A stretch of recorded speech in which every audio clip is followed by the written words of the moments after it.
we have any confirmation about what this is? Hello, I'm Ncuti Gatwa. And I'm Edward Bluemel, and we're here at the V&A Museum to look at some Elizabethan items. Careful. Oh my God, this is gorgeous. Whoa.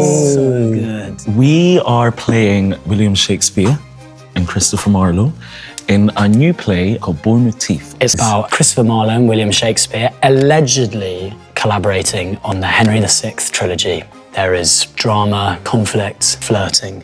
Lots of lust. And two pretty strong pairs of leather trousers. Thank you so much. Oh. This is the first folio of Shakespeare's plays and it published in 1623. This is literally ancient scroll. This is a lot better than my full works that I've got at home. that they like force me at gunpoint to get for drama school. He looks fabulous there. That's sort of the classic Shakespeare image. Beautiful. I'm quite scared turning this page. Whoa. To the memory of my beloved, the author, but the U in author is a V, Mr. William Shakespeare and what he hath left us. Is neither man nor muff. I don't know if it's muff. This is amazing because this is all the actors that have put it together. These are like his main crew. Alexander Cook, which is actually also the name of my agent. Contact him if you've got any jobs for me. What is your favourite Shakespeare? Well, you've read them all, haven't you? No, I haven't. No, definitely not read them. You all. But I just know. Romeo and Juliet is just so good. It's so tragic. It's so beautiful. And A Midsummer's got like a bunch of fairies in a forest buzzing about, high in life. Glastonbury was pretty similar. Yeah. There's a really horny bit of Venus and Adonis that's so good. Go on. It's like Venus trying to seduce Adonis, and she talks about, it is really horny, talks about her body, but like it's like a landscape. Whoa. And she talks about, she's like, I'll be your park and you be the deer in my park. It's really cool. It's really sexy. It's really sexy. They were saucy characters. It's in it. Hey! Oh, Jesus, bless us. So he is born with teeth. This is, of course, the inspiration for the name of the play. Just a bit of context. Came out with a full set of gnashers. Then since the heavens have shaped my body, shaped to let hell make crooked my mind to answer it. Bars. Yes, villain origin story. It's so good. It's so good. Bars for days. Such beautiful insight into the human condition. And to think that there was no therapists or TikTok pages, like self-help pages back then to be like, this is my childhood trauma and this is how it's materializing. So these are two works by Christopher Marlowe. The Massacre in Paris, printed in 1594, and Hero and Leander, published in 1609. I thought it was called The Masker in Paris until like 2 weeks ago. All that about a guy who makes masks in Paris? And I couldn't work it out, but it's The Massacre in Paris. Who is Christopher Marlowe?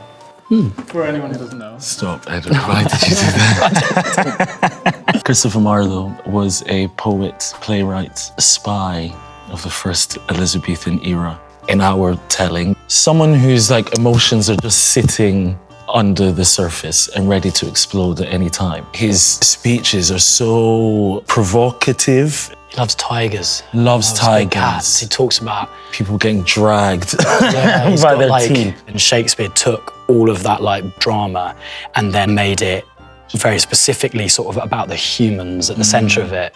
Made you feel confused about villains and because they contain multitudes. This is Hero and Leander. This is cool.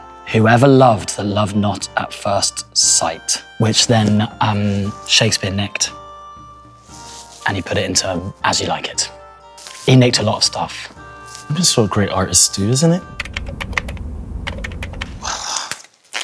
I thought I was going to put these on in a really like sexy way. Yeah. If you saw how many people had to help me into that press night costume. Did you have to like talc up your arms for it? No, it was just friction and just goodwill. So this is a Dudgeon Dagger made in 1605. Gosh, the like child in me jumps out. I'm like, do you know what I mean? It's like, oh, a dagger. Ask me not for shame, drink less and buy one. It roughly translates to keep yourself sober and stay out of trouble. Mine would say, don't have a drag of the vape, you will regret it. Mine would be like, leave the Jägerbombs behind. Yeah. And Marlowe was stabbed in the eye. Maybe one of these. Maybe we're one I of wouldn't them. like that through the eyeball. This is a pen case that would have been worn on a belt, made in about 1600. I reckon having your pens on your belt is cool or actually like a bit cringe. You know when like dads have their phone on their belt? Yes. Well, I think there's a nice sort of metaphor that you've put in front of us here about, you know, The pen is a sword. and both of them do use their words as weapons. You could really cause a bit of a storm if you wrote the wrong thing. We wanted to learn a bit more about the difference between Shakespeare and Marlowe. What would their like For You pages look like? Shakespeare, loads of flowers. He loves talking about flowers. He's obsessed with flowers. Bees. He's occasionally could be described as a bit of a drip in this play. And I think meeting Marlowe is what de-drips him. Marlowe's would be lots of sort of beefy guys. I reckon he probably watches fights to relax. You know those Like street fights. street fights. Yeah, when but people also- film them on their phone. Film them on I've their gone down phones. that hole a few Also, times. and so I think he'd watch that to, like, chill. Oh my God, this is gorgeous. Oh my gosh, Edward, look. I don't know what she is, but I love her. I love her. I think it's going to open in a cool way as well. So if you twist this top, Oh, That is so good. This is a pomander made between 1600 and 1610, and they were worn or carried as protection against infection or plague. This one says schlag. S-C-H-L-A-G. Schlag. So during the plague, they walked around with orange peels and Yes. different spices, isn't it? Because they felt like that would clear. They shove it in the nose of those masks Shove it that in. like I wear Yeah. in the play. What would Shakespeare and Marlowe's sense have been? And Marlowe's would have been like a very strong, musky, with a hint of ginger.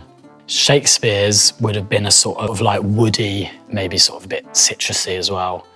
Something sort of like, you disagree with citrus, do you? I disagree with all of it. You disagree with all of You it? say floral. Floral. Floral. Floral.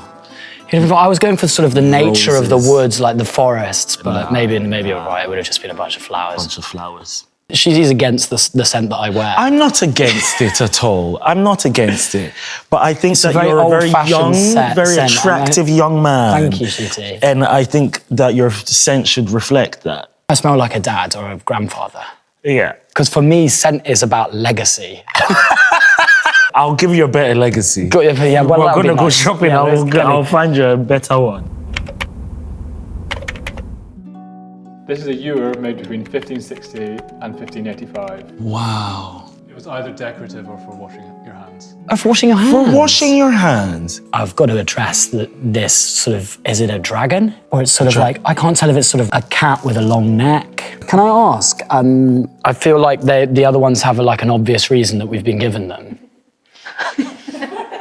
No, it's not, and it's not a criticism. No. And it's not, I'm not being a Libra. We've got Gemini. Oh, well, of course, you all know that Shakespeare loved astrology. On the roof of the globe, Yes. there's these amazing depictions of the star signs. Yes. What was Marlowe? You do. Marlowe was in Aquarius. Shakespeare's Shakespeare's a is Taurus. yeah. They do live up to their star signs. 23rd of Shakespeare April. is very keen for like a steady home life and looking after his family and financial security. Aquarius is like the rebel of the zodiac. He's thinking outside of the box.